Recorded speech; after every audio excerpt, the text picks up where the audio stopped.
Hello and welcome back to the channel. It's been a really long time. Might have quit on this. Might have deleted the channel. I don't even know. I'm going to figure that out later. But welcome back to another video.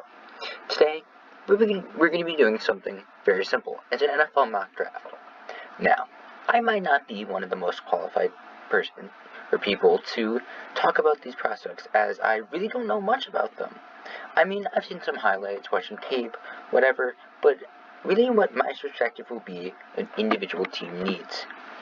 Now, I'm doing this on like the second day of the combine, and other than some standout performances by players whose stock obviously will go up, I really don't know how they're going to test. So this isn't going to rely on that. It's just going to be a simple and hopefully unbiased mock draft. And yes, there will be trades. If the trade compensation doesn't really work out for the real world, don't worry. I'm sure teams will be able to get through themselves, and I'm not going to be overly reliant on yes, there's a lot of trades, but it's going to be part of it, obviously. So, without further ado, let's start the draft. Still looking around, by the way. And with the first pick, the Chicago Bears. Now, the Bears can go with many different directions. I'm going to hit start draft. And so they could go quarterback, but they really shouldn't. They should stick with Justin Fields. So what they should either do is go up and take either Jalen Carter or Will Anderson, or just trade down. In this, I think they're going to trade down. I think that with the Texans needing the quarterback and the Colts being locked in on one of the top prospects, they're going to know what guy they want, and they're going to go get him. So, for this, I think that the Indianapolis Colts trade up to the number 1 pick. We're going to say 4-35 and round 2 next year for the number 1 overall pick, and a 6th round next year. And now the Colts are on the clock. So, with the first pick in the draft, I think the Indianapolis Colts go with Alabama quarterback Bryce Young. Now, with the second pick on the clock, the Texans obviously need a quarterback.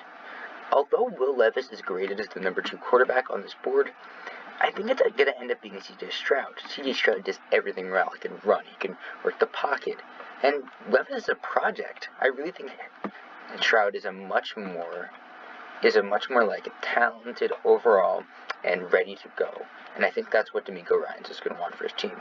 The second pick, C.J. Stroud. With the third pick. Now, the Arizona Cardinals are kind of a weird team. They have their franchise guy. They have overall some pretty good players, but they're really lacking is defense. Now, I look at this board and say, hey, Will Anderson is right here. And when I'm the Cardinals, to get through 2 picks and Will Anderson still be there, I would be pretty ecstatic. And I think that the Cardinals go with Will Anderson at 3. Number 4, the Bears. Now, I could see them going a variety of different ways, but honestly, this one guy, geez, I'm really still looking for him. Hello? Okay, well, it says that the average draft position of Noah Smith is 29th, and so I'm going to reevaluate what I was about to say. Jalen Carter is a prospect that is going to be a little controversial in the draft because of his off-field issues, but the talent is undeniable. And as much as you can say, hey, maybe they should trade down again, maybe they should do this, maybe they should do that, trading down twice in the draft is a really risky suggestion, and Carter's talent is undeniable. So I think that Jalen Carter will go to numbers 4 to the Bears. Yes, that's the Bears. Okay. At number 5, this is where I see the next trade up happening. I think that the Carolina Sorry about that. Stupid ad.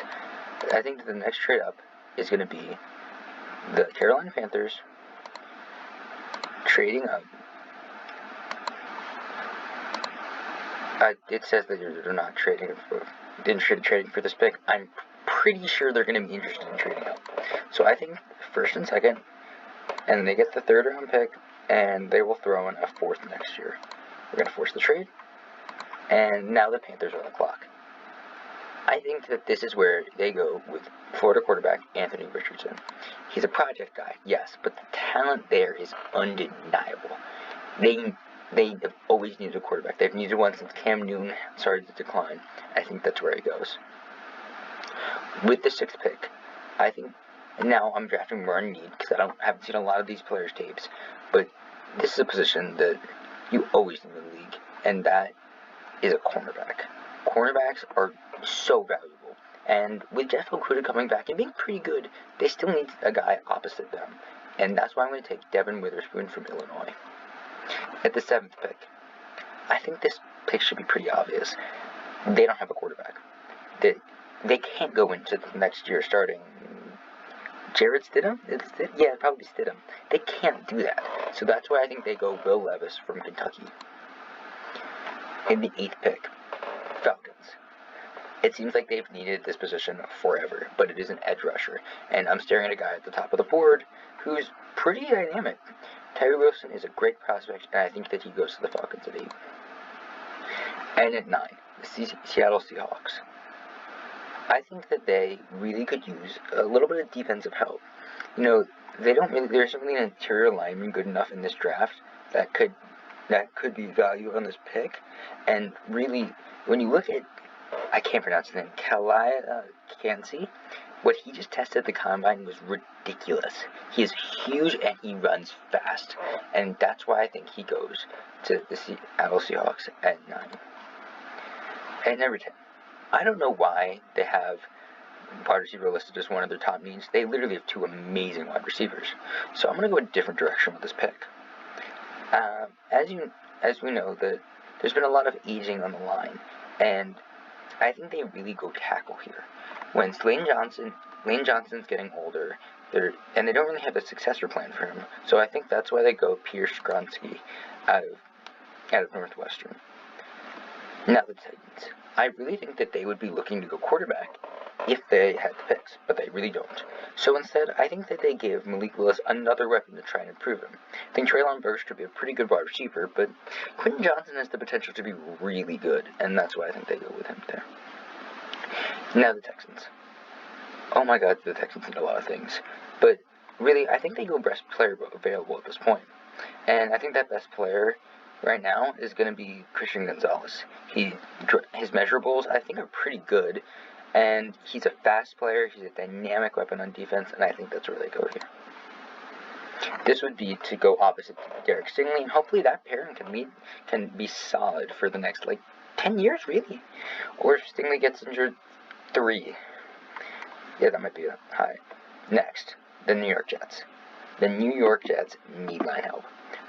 There's not really a quarterback that could even go here, and honestly, I don't think they're going to try and risk it with a quarterback that couldn't be well, and I think they just need someone to protect whoever's going to be back there, and that's why I think they go Paris Johnson. With the 14th pick, the New England Patriots.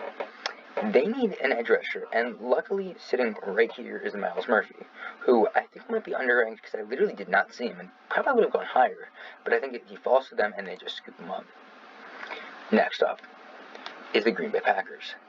The Green Bay Packers are a team that's pretty much on the decline, and with a new quarterback, hopefully, please let Rodgers leaves, they need weapons for him, and that's why I'm going to go with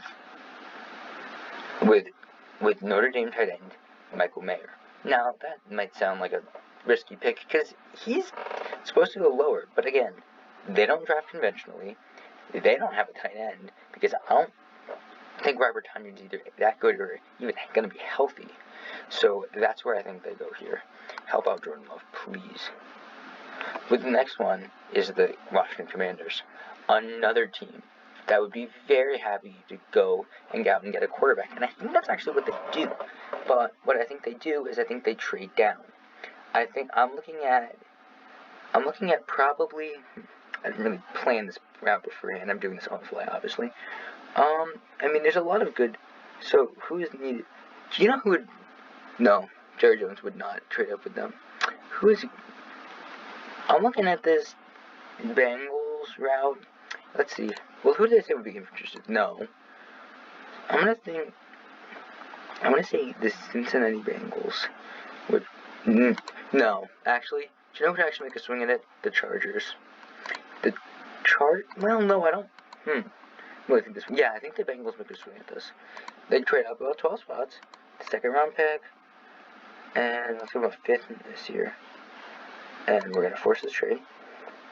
And now the Bengals get on the clock, and they see that Broderick Jones is slipping. And they don't want him to go to the Steelers because they need tackle help badly. So I think with the 16th overall pick, the Bengals go with Broderick Jones, tackle out of Georgia. Next team is the Pittsburgh Steelers. Now, the Steelers kind of have two main weaknesses on their team, their O-line and their secondary. Now, I think that the O-line might be a slightly bigger need, but out of who's still here, it's clear that the secondary player is probably the best out of all of them, and that would be Joey Porter Jr. He already said he liked playing with Mike Tomlin. He's been around the facility for a while, and it's just a perfect fit. His dad played for the Steelers and was a very good player. I think they go with Joey Porter Jr. At 18, the Lions. Now, they've already gone corner with this first pick, and now I think they go best player available, which I think is Brian Bresee out of Clemson. Not much to say there. Now, the Buccaneers. The Buccaneers are in an interesting position. Are they going to reach on a quarterback? I don't think they would, and I think that they really need is just any sort of defensive pressure, especially the inside D-line. And I'm looking at Lucas Van Ness and saying, hey, it might not be your biggest need, which is obviously the quarterback, but I think they ride it out with Kyle Trask, and you always need edge rushers in the league.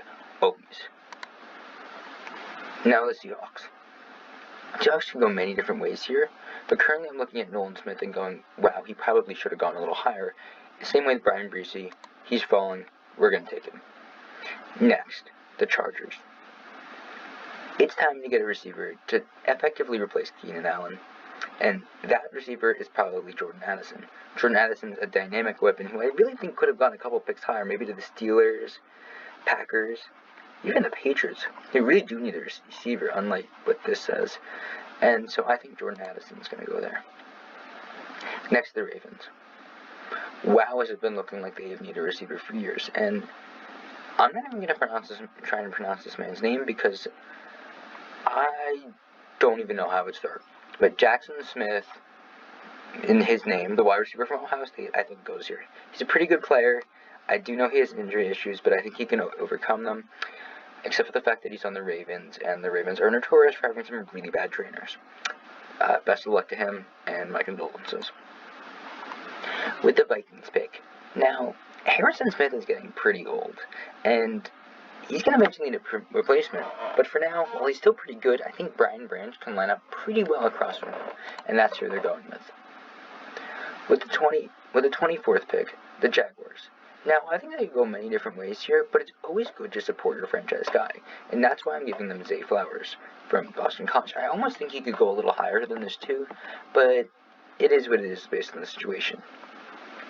Next, the Giants. Now, I think they could go a bunch of different ways here, but they don't really have a tight end, and I'm looking at Dalton Kincaid from Utah and saying, that's probably a good fit for them. And now we have 2 tight ends in the first round. It is what it is. Next, the Cowboys. The Cowboys are known for making some interesting draft decisions, but I really think that they do pick the best player available, and that's probably Deonte Banks. They always look for more cornerback help, and as much as Trayvon Diggs is pretty solid, not pretty solid, he's really good, but they need someone opposite him, and I think Deonte Banks is their guy. Next, the Bills. This is what it says on the screen. Guard, center, defensive back. I think they go Bijan Robinson. They've been looking for that franchise running back, and he falls into their lap at 27. Kind of funny, he's ranked 27 and picked 27. Okay. Next, the Commanders. They traded all the way back here, and this is where I think they take their guy.